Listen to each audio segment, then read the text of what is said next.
আমিরে জামাতের আগমন। আমাদের মার্কা কি আছে? মার্কা আমিরে জামাতের মার্কা, সাতক্ষীরার মার্কা, সকলের মার্কা, 12 তারিখের মার্কা।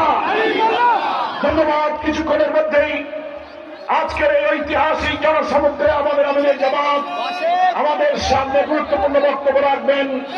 আমি একেবারেই সংক্ষেপে আর একটি কথা বলে আমার বক্তব্য শেষ করবো। প্রিয় ভাইয়েরা, আপনার সবাই মেহরবানি করে বসুন।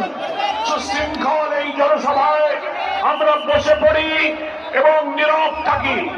সংগ্রামী সাতক্ষীরাবাসী, স্বাধীনতার 54 বছরে যে 3টি প্রধান রাজনৈতিক দল দেশ শাসন করেছেন, প্রত্যেকটি দল প্রত্যেকটি শাসনের সময়ে দেশকে দুর্নীতি,